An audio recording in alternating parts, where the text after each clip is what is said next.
Hello बच्चा लोग, कैसे आप लोग सब कोई।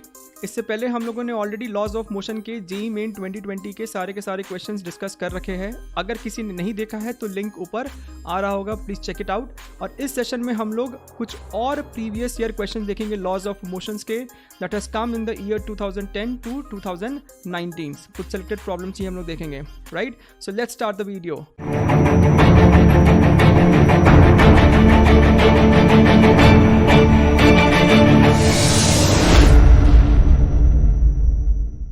सो इस सवाल में हमसे कहता है कि a particle moves from point 2i cap plus 4j cap at t equals to 0 with an initial velocity this much. ठीक है, it is acted upon bye a constant force which produces a constant acceleration of this much. So what is the distance of the particle from origin at t equals 2 second. ठीक है, तो सवाल के हिसाब से particle समय शून्य पे 2,4 कोऑर्डिनेट पे है। ठीक है, तो हमने उसको दिखा दिया पोजीशन वेक्टर r1। ये r1 जो उसका इनिशियल पोजीशन वेक्टर है that is 2i cap plus 4j cap, right.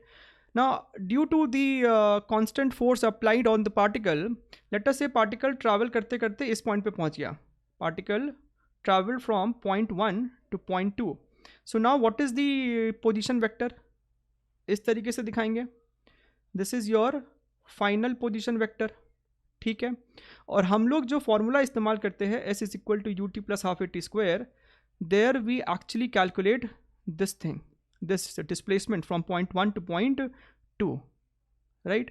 तो इस ट्राइंगल में देखें, इस अगर ट्राइंगल में हम लोग देखें, so we can write that S vector is equal to R2 vector minus R1 vector. ठीक है, R2 vector minus R1 vector.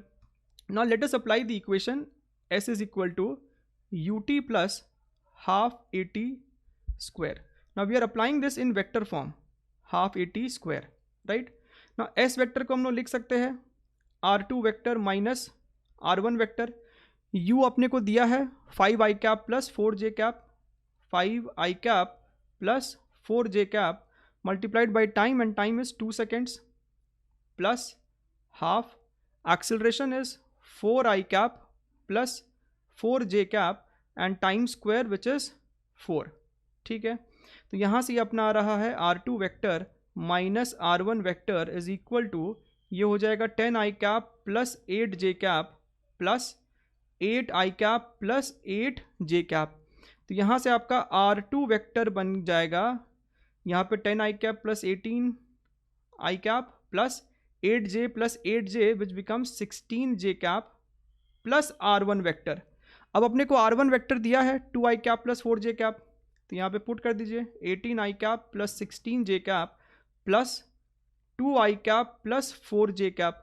तो ये आपका बन जाएगा 20i cap plus 20j cap, right. और हमसे डिस्टेंस पूछा है तो मैग्नीट्यूड बताना पड़ेगा। सो R2 वेक्टर का मैग्नीट्यूड हो जाएगा 20√2 मीटर्स, 20√2 मीटर्स। तो यहाँ से साफ साफ दिखाई दे रहा है option number B is the correct answer. ठीक है, चलिए अगला सवाल देखते हैं। Let's move to the next question. इस क्वेश्चन में हमसे कहता है कि a block of mass 10 kg is kept on a rough inclined plane as shown in the figure. ठीक है, a force of 3 newton is applied on the block. The coefficient of static friction between the plane and the block is 0.6. What should be the minimum value of force capital F such that the block does not move downward? ठीक है, F की minimum value क्या होनी चाहिए ताकि ये block नीचे ना गिरे। ठीक, सपोज पहले तो ये मान लीजिए कि कैपिटल F है ही नहीं, तो कैपिटल F के अलावा यहाँ पे क्या क्या फोर्सेस लग रहे हैं उनको ड्रॉ कर लेते हैं। तो एक तो 3 न्यूटन एक्सटर्नल फोर्स लग रहा है, उसके अलावा ब्लॉक का mg का एक कंपोनेंट आएगा mg साइन थीटा। ठीक है, तो mg हो जाएगा 10 × 10 100 and 100 sine 45 degree. So this becomes 50√2 newton. ठीक है, 50√2 न्यूटन। अब ध्यान से समझिए, अब इस 10 kg पे नीचे के डायरेक्शन में ये दोनों फोर्सेस लग रहे हैं। So this block has a tendency to move downwards, तो फ्रिक्शन ऊपर लगेगा। Now let us calculate what is the maximum value of friction that can act. Which is going to be mu M G cos theta, ठीक। Mu की value 0.6 और M G की value हो जाएगी आपको 100 and cos 45 is 1/√2. So this becomes 50√2 into 0.6, that is 30√2 Newton, 30√2 Newton. तो definitely downward direction में ज़्यादा फोर्स है, तो ये जो सिस्टम है अभी नीचे जाने का कोशिश करेगा, but there is an extra force capital F which must be applied to just stop the block from going down, to just stop the block from going down. तो वो फोर्स कितना होगा, जस्ट इक्वेट कर दीजिए, right. ये F कितना होगा उसके लिए I can write F plus 30√2 should be equal to 3 plus 50√2. तो यहाँ से मेरा कैपिटल F का वैल्यू आ रहा है 20√2 plus 3, this is 1.414 plus 3, this is going to be approximately how much, 28.2 plus 3, so this is 31.2 Newton, and this is closest to option number A, that is your 32 Newton. So your answer is option number A. ठीक है, चलिए आगे बढ़ते सवाल को लेके.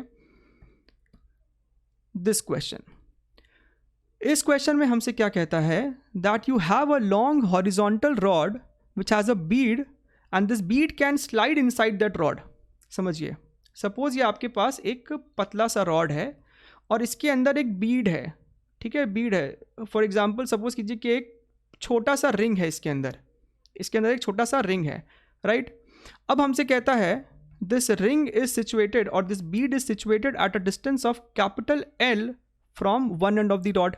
This and is called and A, ठीक. The rod is set in an angular motion about A with constant angular acceleration of alpha. ठीक है, इसके पास एक constant angular acceleration alpha है.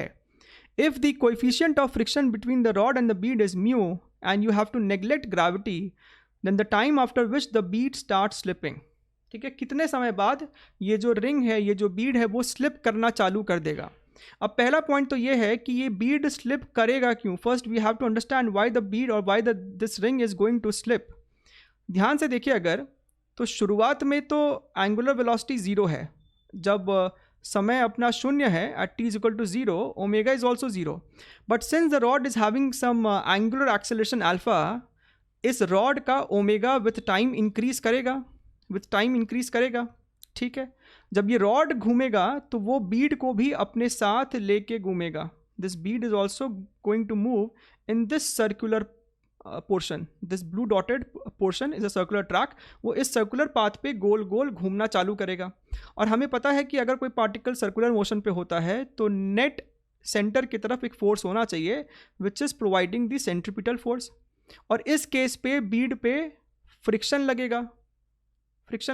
इस बीड को अगर हम अलग से बना के दिखाएं तो इस बीड पे टूवर्ड्स द सेंटर फ्रिक्शन लगा रहा होगा रॉड, ठीक. And this friction is basically providing the necessary centripetal force. So m ω² L. अब आपको यहाँ से दिखना चाहिए कि जैसे जैसे समय बढ़ेगा वैसे वैसे ओमेगा इंक्रीज़ होगा. और अगर ओमेगा इंक्रीज़ होगा तो फ्रिक्शन की जो रिक्वायरमेंट है वो भी इंक्रीज़ करेगी. लेकिन फ्रिक्शन एक लिमिट तक ही इंक्रीज़ कर सकता है. That is the limiting value of friction, mu into normal. उसके बियॉन्ड फ्रिक्शन इंक्रीज़ कर नहीं सकता, ठीक है. तो जैसे ही फ्रिक्शन का रिक्वायरमेंट जो है वो मैक्सिमम वैल्यू तक पहुँच जाएगा, उसके बाद फ्रिक्शन और इंक्रीज हो नहीं सकता और जो वो बीड है फिर स्लिप करना चालू कर देगा, राइट. तो हमसे वो टाइम पूछ रहा है, समय शून्य पे जब ये चालू होता है से लेके तब तक का टाइम बताइए जब तक ये बीड स्लिप होना चालू नहीं हो जाता, ठीक. फॉर मोर क्लैरिटी यहाँ पे आपको अभी आपको एक एनिमेशन दिखाई दे रहा है. उसमें अभी क्योंकि एंगुलर वेलोसिटी स्लो है तो बीड अपना with respect to the rod stationary है. लेकिन जैसे ही एंगुलर वेलोसिटी बढ़ रहा है, आपको एनिमेशन में दिखाई दिया कि बीड स्लाइड होना चालू हो गया है. स्लाइड होते होते रॉड से डिटैच हो जाएगा, रॉड के एंड को लीव कर देगा, right. So this is good animation जहाँ पे आपको क्लैरिटी से समझ में आएगा कि कैसे कैसे मोशन हो रहा है, ठीक. चलिए अब इस सवाल पे FBD बना के इसको सॉल्व करते हैं। तो यही वो सिचुएशन है, ये आपका वो बीड हो गया m मास का, कैपिटल L डिस्टेंस पे है दिस पॉइंट A से। Now let us take this situation at any time t. At time t let us say that the angular velocity is omega और अल्फा तो कांस्टेंट है, ठीक है। तो यहाँ से हमको दिख रहा है कि ये बीड पे टुवर्ड्स द सेंटर एक फ्रिक्शनल फोर्स लग रहा है, ठीक है। और ये जो रॉड है वो बीड पे नॉर्मल लगाएगा इस डायरेक्शन में, है कि नहीं। ये जो रॉड ही है जो कि बीड को आगे लेके जा रहा है अपने साथ, ठीक। तो एक नॉर्मल फोर्स लगाएगा, this is the normal force applied by the rod and this is the frictional force applied by the rod, ठीक है। अच्छा, at this particular moment tangential acceleration कितना हो जाएगा, alpha into L, right, alpha into L. Now let us right equation for this mass, right. Now this friction is providing the necessary centripetal force, so m omega square L, right, and this normal is providing this tangential acceleration to the bead. तो ये हो जाएगा mass into AT and AT is alpha times L, right. अभी हमने just ये चीज़ समझा है that this is your required friction. So for no slipping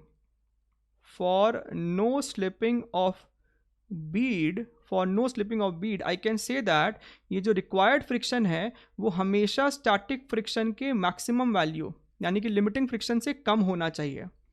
Now this required friction is m omega square L. This should be less than equal to F maximum, which means mu times normal, और normal की value है m alpha L, ठीक है, m alpha L, right। अब यहाँ से m और L ये दोनों टर्म कैंसिल हो जाएगा। ओमेगा को क्या लिख सकते हैं हम लोग, ध्यान से देखिए, we can write omega final is equal to omega initial plus alpha T. Omega initial rod का जीरो है, so I can write omega at any time T is equal to alpha into T. तो यहाँ पर replace कर देंगे, ये हो जाएगा alpha square T square less than equal to mu times alpha. तो एक अल्फा से एक स्क्वायर ख़त्म, तो यहाँ से T square is less than equal to mu by alpha, यानी कि जो टी की वैल्यू होगी that is less than equal to under root mu by alpha, ठीक है। और हमसे कह रहा है कि किस टाइम पे जस्ट स्लिपिंग स्टार्ट हुआ होगा। सो दिस इनइक्वालिटी शोज कि जब समय इससे कम या इसके बराबर है तब तक स्लिपिंग नहीं हुआ है। Therefore at T equals to mu by alpha आपका स्लिपिंग जस्ट स्टार्ट होगा। Option number A is the correct answer, ठीक है। चलिए आगे बढ़ते हैं। Next question, okay. इस सवाल में हमसे कहता है a particle of mass m is moving in a straight line with momentum p, ठीक है। Starting at time t equals to 0, a force F is equal to kt acts in the same direction on the moving particle during the time interval capital T, so that particle's momentum changes from 3p to p to 3p. Here k is a constant, then the value of capital T is, right. So not a difficult question. अपने को force का equation पता है, force is equal to rate of change of momentum, cross multiply अगर करें तो I can write F dt is equal to dp, both sides integration मारिए।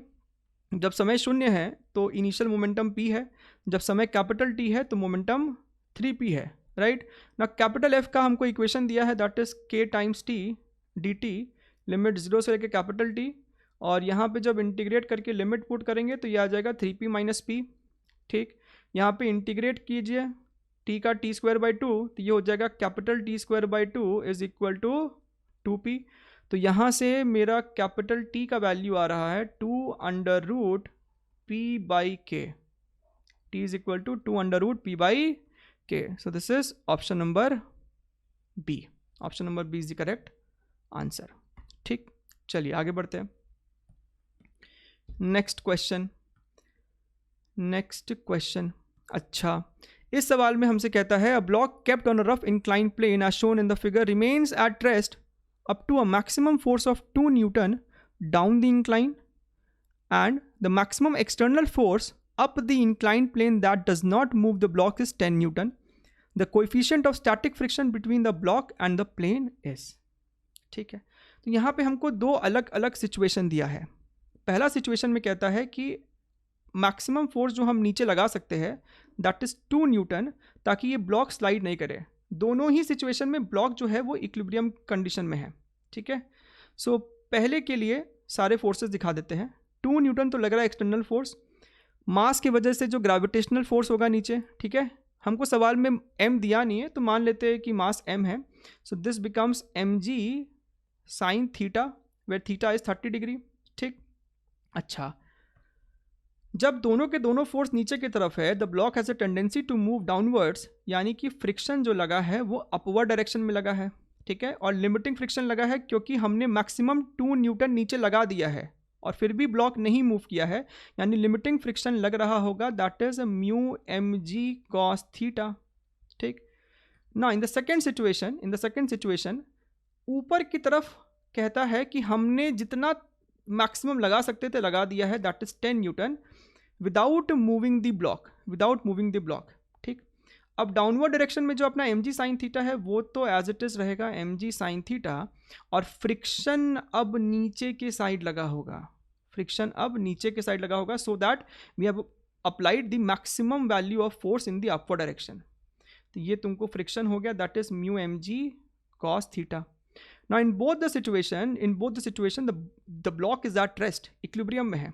तो पहले वाले सिचुएशन के लिए अगर हम इक्वेशन लिखे, so we can write downward direction में तुमको कितना है 2 plus m g sine theta is equal to mu M G cos theta. ठीक है, mu M G cos theta, इसको हम लोग लिख सकते हैं 2 is equal to m g common ले लीजिए, so mu cos theta minus sine theta. ठीक, और दूसरे सिचुएशन के लिए जब इक्वेशन लिखेंगे, so I can right 10 is equal to this much, so 10 is equal to take m g as common, so this becomes sine theta plus mu cos theta, equation number 2। Now just divide equation number 2 and 1। Equation number 2 and 1 को divide किया तो ये आपको हो जाएगा 5 is equal to sine theta plus mu cos theta whole divided by mu cos theta minus sine theta. ठीक है, हमें यहाँ पे थीटा की वैल्यू 30 डिग्री दे रखी है, उसको बाद में पुट करते हैं, पहले तो क्रॉस मल्टीप्लाई कर देते हैं। ये हो जाएगा 5 mu cos theta minus 5 sine theta, this is equal to sine theta plus mu cos theta. ठीक है, अब म्यू वाले टर्म को इकट्ठा कर लेते हैं, तो ये म्यू कॉस थीटा जब इस साइड आएगा तो वो हो जाएगा 4 म्यू कॉस थीटा, और ये हो जाएगा 6 साइन थीटा।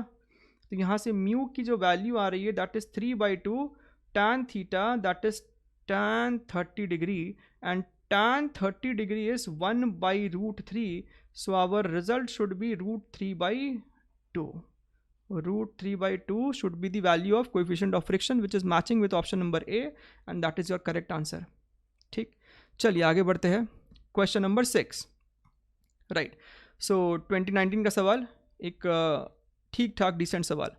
तो इसमें हमें कहता है a liquid of density rho is coming out of a hose pipe of radius A। ठीक है, of radius A। So the radius of the hose pipe is given as A। ठीक है, with a horizontal speed v and hits a mesh. तो यहाँ पे वो आपको mash दिखाई दे रहा है। ठीक है, 50% of the liquid passes through the mash unaffected. तो यहाँ पे जो वो ब्राउन क्रॉस सेक्शन दिखाया मैंने, which is basically 50% of this cross section, so this brown portion of the liquid is passing through and through of this mesh. वो mesh के through and through निकल गया without any change in the velocity, right. तो हम यहाँ पे इतना तो कह सकते हैं कि ये जो पोर्शन 1 है उसके मोमेंटम में कोई भी चेंज नहीं आया है। So if someone asks me what is change in momentum of section 1, that is going to 0। और हमको पता है कि जो फोर्स होता है that is change in momentum over change in time. तो पोर्शन 1 का क्योंकि कोई भी मोमेंटम चेंज नहीं हुआ है, it is not at all applying any force on the mash. ठीक है, अच्छा, तो हम यहाँ से लिख देते हैं कि 1 पोर्शन के कारण there is no force on the mash.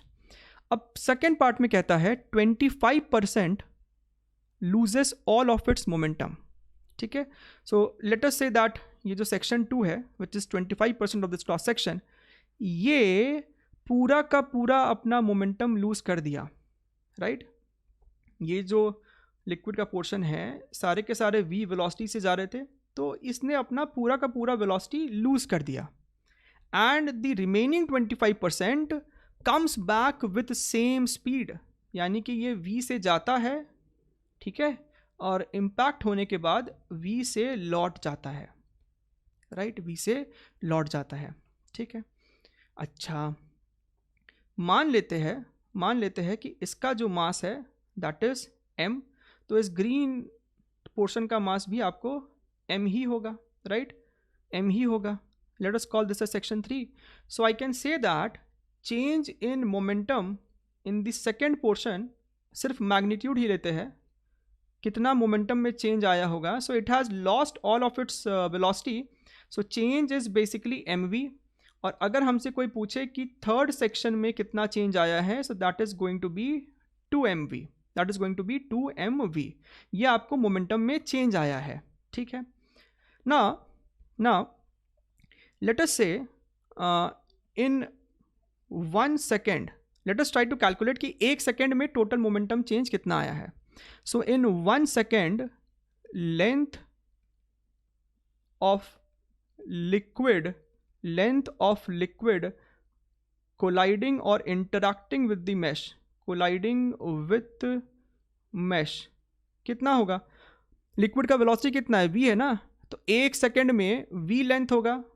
So let us consider this v length, this is v in meters let us say, ठीक है, तो ये v लेंथ है। सो v लेंथ का लिक्विड कोलाइड कर रहा है, इंटरैक्ट कर रहा है, right. So we can write what is the mass of this portion, mass is density times volume, density multiplied by volume, and volume is what, volume is your cross section area. Late us say that this cross section area is capital A, right, ये cross section area capital A है। सो ये 25% है ना, ये blue वाला, तो ये आपको हो जाएगा A/4 multiplied by length is v, तो ये आपको आ रहा है ρAv/4, ठीक है। अच्छा, तो हमको पता चल गया कि what is delta P2 and delta P3, therefore total change in momentum is equal to, पहले के कारण 0, दूसरे के कारण mv है, वेर m इज ρAv/4, और यहाँ पे एक और v है तो this become square, this is ρAv²/4, और ये 2 टाइम्स है, तो दिस इज 2, तो यहाँ से ये आ रहा है 3ρAv²/4। So this is the total change in momentum in 1 second, right? इसका मतलब ये है कि force on the mesh is equal to change in momentum upon change in time. So change in momentum is this much, और change in time कितना, 1 second. So basically यही आपका force भी है, लेकिन हमसे क्या पूछ रहा है, हमसे पूछ रहा है the resultant pressure. So pressure is basically force upon cross section area of the mesh, that is capital A.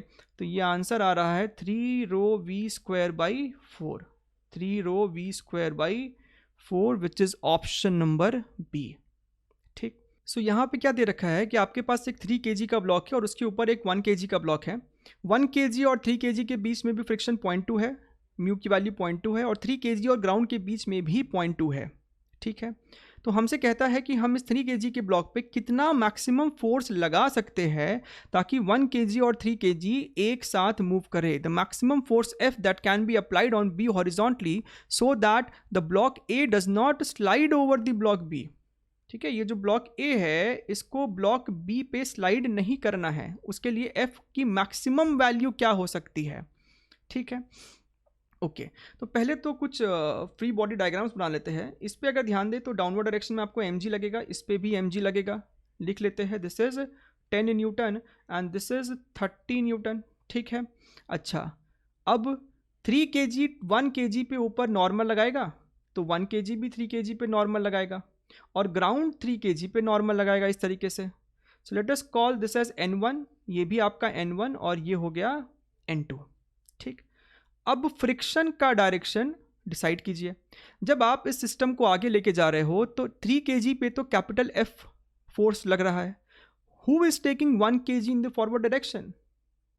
That is going to be friction. So 3 kg 1 kg पे फ्रिक्शन आगे लगा रहा है और 1 kg रिएक्शन फोर्स 3 kg पे friction पीछे लग रहा है. ठीक है, और ग्राउंड और 3 kg के बीच में रिलेटिव स्लिपिंग के कारण 3 kg पे फ्रिक्शन यहाँ पे भी पीछे लग रहा है. ठीक है, अच्छा, so let us call this as F1. तो ये भी आपका F1 है और ये आपका F2 है. ठीक है, so what is the value of N1? ध्यान से देखिए, तो N1 कितना हो जाएगा? That is going to be equal to 10 newton. और N2 की वैल्यू कितनी हो जाएगी? N2 is equal to 30 plus N1, so that is 30 plus 10 which is going to be 40 newton. ठीक, अच्छा, what is the limiting value of F1? यानी कि F1 की मैक्सिमम वैल्यू कितनी हो सकती है? Mu into N1. म्यू 0.2 है और N1 10 है, that is going to be 2 newton. ठीक, और F2 की मैक्सिमम वैल्यू क्या होगी? लिमिटिंग वैल्यू क्या होगी? That is going to be mu times N2, so 0.2 into 40 that is 8 newton. तो ये चारों इंफॉर्मेशन हम लोगों ने निकाल लिया. ठीक है, अब ऐसे सवालों को करने के लिए सबसे इनिशियल स्टेप होना चाहिए कि मान लीजिए कि दोनों सिस्टम एक साथ चल रहा है. दोनों बॉडीज एक साथ कॉमन एक्सेलरेशन से फॉरवर्ड मूव कर रहा है, दैट इज A. ठीक है, सो जब हमने दोनों को एज ए सिस्टम माना है तो ग्राउंड और 3 kg के बीच में एक फ्रिक्शन लग रहा होगा. That is we have just calculated which is 8 newton. अगर ये पूरा का पूरा सिस्टम स्लाइड कर रहा है तो नीचे में लिमिटिंग फ्रिक्शन लग रहा होगा 8 न्यूटन मैक्सिमम वैल्यू. ठीक है, so we can write the equation F minus F2 is equal to total mass of the system that is 4 kg times acceleration. ठीक है, times acceleration. So F minus 8 is equal to 4 times A. 4 times A. तो यहाँ से हम A को लिख सकते हैं कैपिटल F माइनस 8 बाई 4. ठीक, अब ध्यान से देखिए, तो पूरा सिस्टम अगर A से मूव कर रहा है तो जब हम इंडिविजुअली 1 kg का इक्वेशन लिखेंगे, I have to apply that 1 kg is moving forward with acceleration A. अब ये 1 kg को एक्सेलरेशन कौन प्रोवाइड कर रहा है? That is going to be F1. So F1 required, यहाँ पे कितना फ्रिक्शन चाहिए ताकि 1 kg A से चल सके? So that is going to be mass into acceleration, and acceleration is F minus 8 divided by 4. यानी कि इतनी फ्रिक्शन की रिक्वायरमेंट है ताकि आपका 1 kg का ब्लॉक F माइनस 8 बाई 4 के एक्सेलरेशन से मूव कर सके. इतनी फ्रिक्शन की रिक्वायरमेंट है ताकि इतना एक्सेलरेशन प्रोवाइड हो सके, right? So therefore for no sliding ये जो रिक्वायरमेंट है वो डेफिनेटली मैक्सिमम वैल्यू से कम होना चाहिए. So I can write that this F1 should be less than equal to maximum value of friction present over here, F1 maximum. ठीक है, तो इसको लिख सकते हैं F minus 8 divided by 4 should be less than equal to this F1 maximum, that is 2. तो यहाँ से आ रहा है F minus 8 is less than equal to 8, यानी कि F is less than equal to 16 newton. तो ये कंडीशन है आपका नो स्लिपिंग के लिए. सो F की मैक्सिमम वैल्यू क्या अलाउएबल है? That is 16 newton. इससे ज़्यादा फोर्स अगर लगा देंगे तो A B के ऊपर स्लिप करना चालू कर देगा. ठीक है, so your answer is option number B. तो यहाँ पे क्या कह रहा है ना अपने को, we have this bigger ring और इसका हमें सरकमफ्रेंस दिया है 2πr. ठीक है, सरकमफ्रेंस 2πr है, इसका मतलब है कि इसका रेडियस r है, जो कि इस फिगर में बना के भी दिया हुआ है. ठीक, अब इस बड़े वाले रिंग में एक छोटा सा बीड है, right? Now when this bigger ring is rotating about it axis with angular velocity omega, तो ये बीड किसी पॉइंट P पे आके टिक जाता है वहीं पे. ठीक है, now when this bigger ring is rotating we can say that this smaller bead is rotating in this circular path. वो इस ब्लू डॉटेड सर्कुलर ट्रैक पे गोल गोल घूम रहा है. ठीक है, now let us draw some forces, let us show some forces. एक तो बड़ा वाला रिंग उस बीट पे नॉर्मल लगा रहा होगा N. ठीक, इस बीट के मास के वजह से डाउनवर्ड डायरेक्शन में एक mg लग रहा होगा इस पे, right. And if we draw the free body diagram in with respect to the bigger frame, हम लोग इस पे बाहर के डायरेक्शन में एक फोर्स दिखा सकते हैं, that is centrifugal force which is m omega square r, और r ये सर्कल का रेडियस विच इज़ r/2, तो ये हो जाएगा आपको r/2, ठीक है। ये p को कहीं और लिख देते हैं, ये रहा p, ठीक। अब ध्यान से देखिए, इसको अगर हम लोग एक्सटेंड कर दे तो ये OP लेंथ क्या है, ये OP लेंथ तो r के बराबर है, ठीक है, और ये वाली जो लेंथ है ये आपको r/2 के बराबर है। तो हमें क्लियरली यहाँ पे दिखाई दे रहा है that this angle is going to be 30 degree, this angle is going to be 30 degree p/h, 1/2 आ जाएगा, तो sin 30 डिग्री है ये, ठीक। अच्छा, ये नॉर्मल का लेट अस टेक दो कंपोनेंट, एक ले लेते हैं ऊपर के डायरेक्शन में, एक ले लेते हैं ऊपर के डायरेक्शन में, और एक ले लेते हैं हॉरिजॉन्टल इधर की तरफ, ठीक।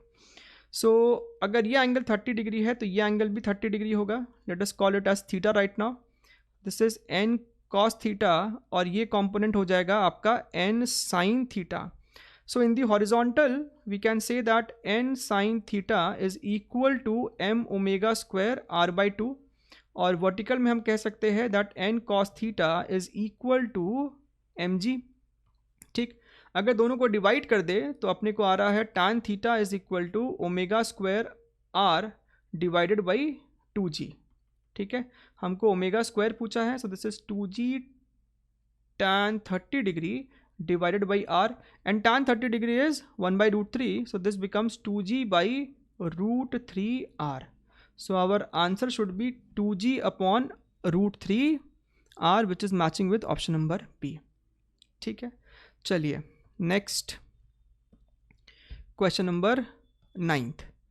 क्वेश्चन नंबर 9th में हमसे कहता है a block of mass 5 kg is pushed in case A and pulled in case B. तो आपके पास दो सिचुएशन है, ये आपका पहला केस है, ये आपका दूसरा केस है। पहले केस में फोर्स हॉरिजॉन्टल से नीचे है which is pushing in nature, और दूसरे केस में force is having pulling nature. The coefficient of friction between the block and the floor is 0.2, 0.2 आपका कोएफिशिएंट ऑफ फ्रिक्शन है। The difference between the accelerations of blocks in case B and case A is, ठीक है।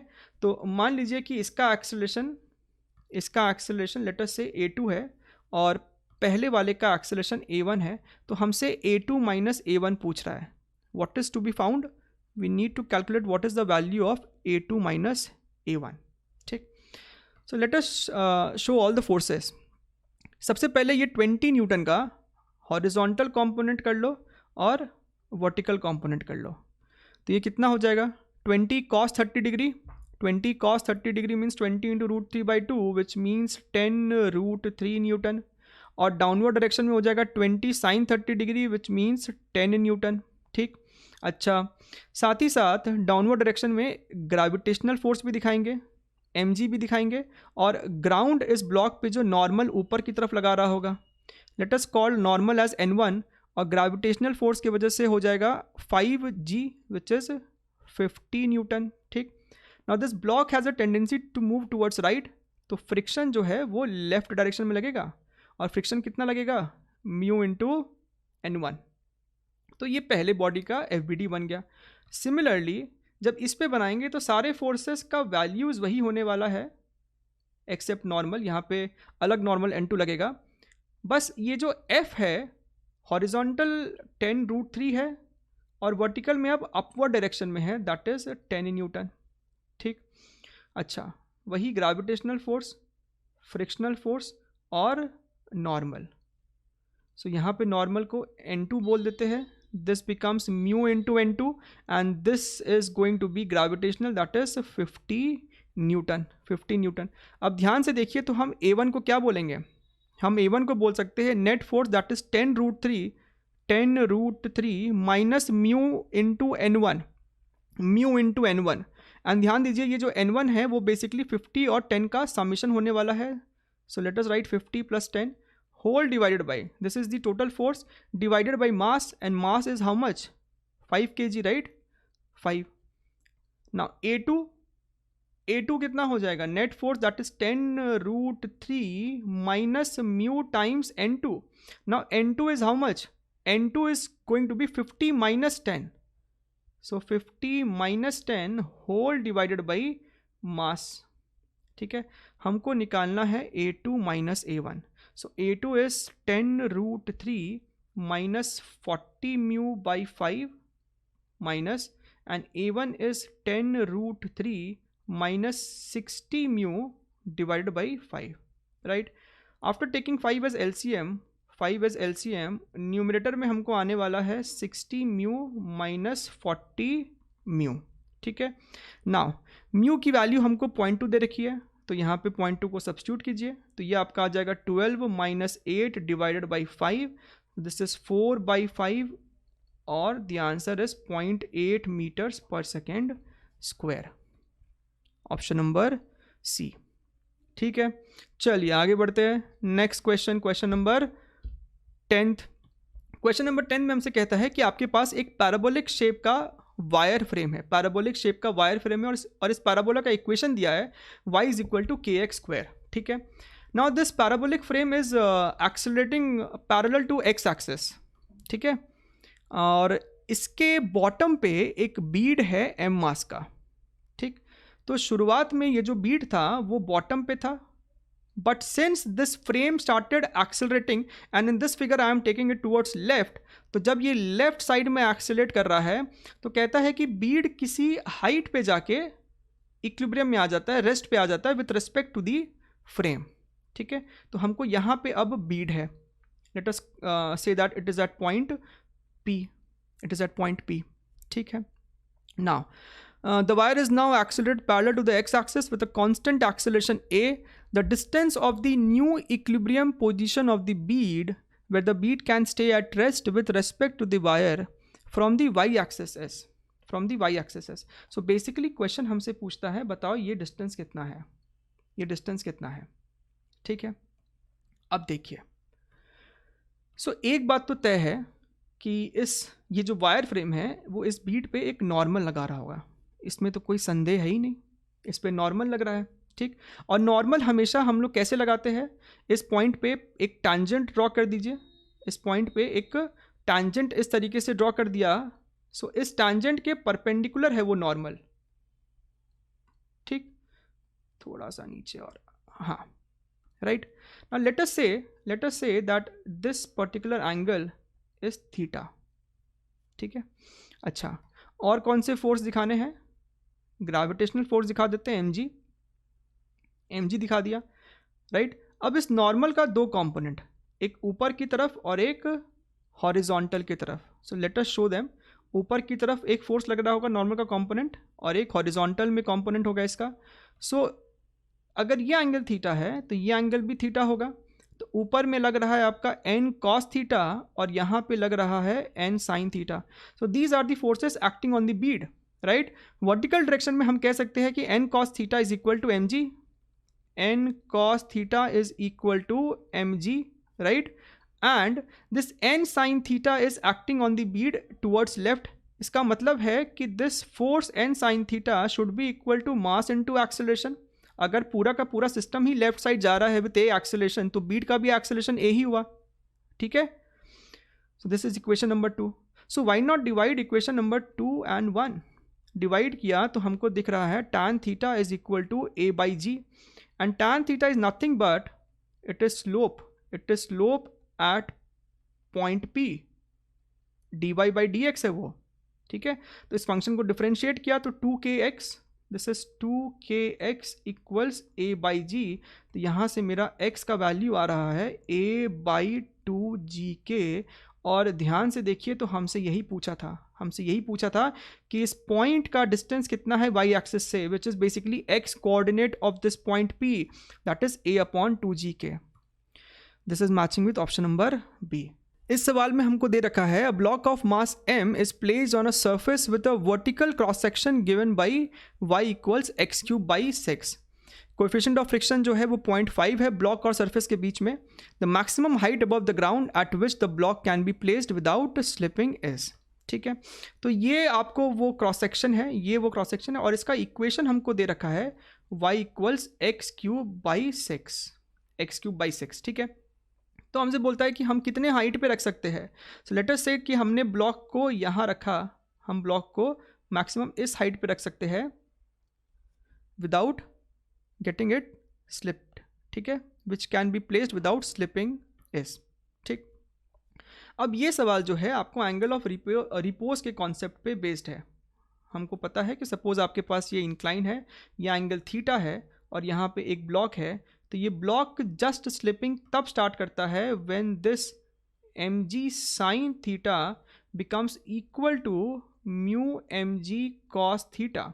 इस situation पे just slipping अपनी start होती है, तो हम कह सकते हैं mg sine theta is equal to mu mg cos theta, तो वहाँ से mu is equal to tan theta, ठीक। हम सब ने पढ़ा है कि this is angle of repose, theta equals tan inverse mu is called angle of repose, right. तो इस पॉइंट पे एक टैंजेंट बना लेते हैं, यहाँ पे एक टैंजेंट ड्रॉप करा, and let us say that this particular angle is theta, ठीक है।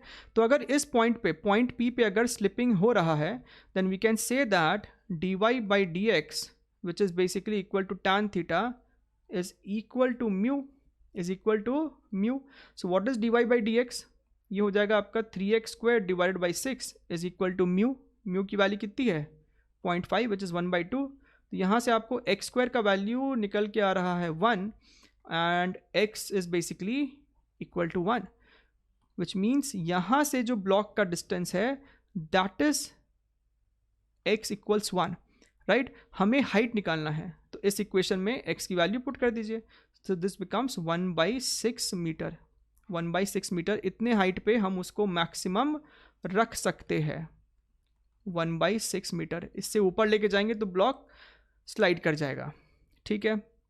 चलिए अगला सवाल देखते हैं, क्वेश्चन नंबर 12। क्वेश्चन नंबर 12 में हमसे कहता है कि आपके पास 2 मासेस है m1 of 5 kg and m2 of 10 kg, right.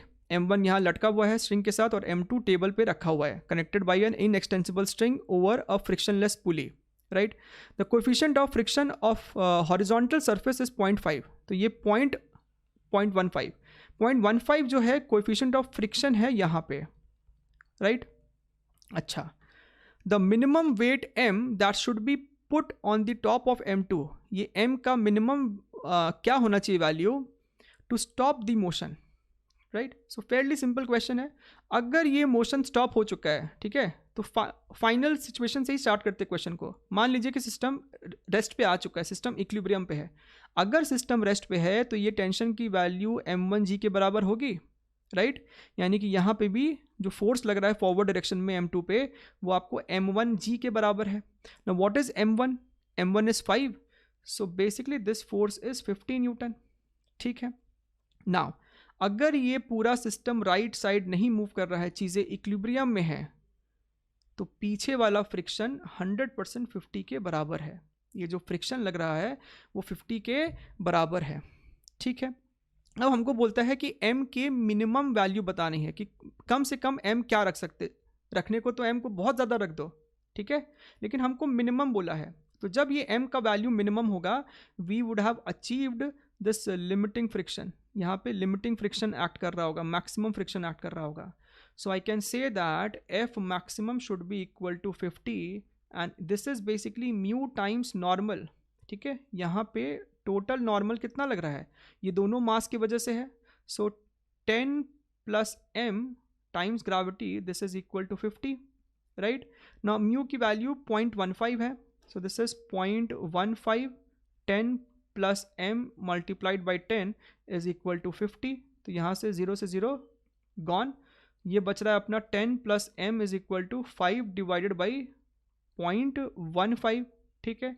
तो ये आपका कितना हो जाएगा 3, ये 100, सो यहाँ से m की जो वैल्यू आ रही है that is 100 by 3 minus 10, so this becomes 70 by 3 kg and this is 23.33 kgs which is matching with option number A. So option number A is your correct answer, ठीक है। चलिए नेक्स्ट क्वेश्चन देखते हैं, question number 13। इस question में क्या बोलता है कि आपके पास एक स्ट्रिंग है जो कि इस पॉइंट O के साथ अटैच्ड है, right, and it is basically a conical pendulum. ये स्ट्रिंग के साथ एक मास m है यहाँ पे attached, and this mass is moving in A horizontal circle में घूम रहा है। स्ट्रिंग का लेंथ हमको दिया हुआ है विच इज़ 0.5 मीटर, और मास का वैल्यू दे रखा है 0.5 kg, ठीक है। The ball is rotated on a horizontal circular path with vertical access. The maximum tension that the string can bear is 324 Newton. तो जो धागे में मैक्सिमम टेंशन आ सकता है that is 324 Newton. This is the max value of tension, उससे ज़्यादा beer नहीं कर सकता। The maximum possible value of angular velocity of ball is, ठीक है। तो एक तो फोर्स यहाँ दिखा दिया विच इज टेंशन, एक नीचे के डायरेक्शन में mg, राइट, और एक बाहर के डायरेक्शन में दिखा देते हैं centrifugal force which is m omega square r। This is t and this is mg, और यहाँ पे ये r क्या है, r is basically this length, this is your r, ठीक है। तो अगर ये एंगल थीटा है, तो हम r को आराम से कह सकते हैं L sin थीटा, ठीक है। Now let us take two components of this tension, एक ऊपर की तरफ और एक टुवर्ड्स द सेंटर। अगर ये एंगल थीटा है तो ये एंगल भी थीटा है, यानी कि ये वाला कंपोनेंट हो जाएगा t sin theta and this becomes t cos theta, right. So this t sin theta is equal to m omega square r, and this r is nothing but L sin theta. तो यहाँ से ये आ रहा है L sin theta, ठीक है। तो यहाँ से साइन थीटा गॉन, हमें ओमेगा निकालना है, तो यहाँ से हम ओमेगा कह सकते हैं equal to tension upon m into L, right. हमसे बोलता है कि ओमेगा की मैक्सिमम वैल्यू बताइए, तो जब ओमेगा मैक्सिमम होगा टेंशन भी उस वक्त मैक्सिमम होगा, राइट। हमें टेंशन की मैक्सिमम वैल्यू दे रखी है दैट इज 324, मास दिया हुआ है 0.5 और लेंथ भी दिया हुआ है 0.5। 324 का अंडर रूट होता है 18, 0.5 स्क्वायर है तो बाहर में आ गया सिर्फ एक 0.5, सो दिस बिकम्स 36 रेडियंस पर second. So this is your final result, 36 radiance पर सेकेंड, ठीक। चलिए आगे बढ़ते हैं। लास्ट क्वेश्चन नंबर 14, 2010 का ये क्वेश्चन है, राइट। सो इस सवाल में हमसे कहता है the block of mass m is on an inclined plane of angle theta, ठीक है। The coefficient of friction between the block and the plane is mu and tan theta is more than mu.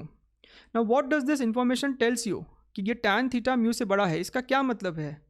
इसका ये मतलब है कि सवाल आपको बताना चाहता है कि अगर आपने ब्लॉक को ऐसे ही रखा है इस वेज पे, तो ये डेफिनेटली स्लाइड करेगा because mg sin theta is greater than mu mg cos theta.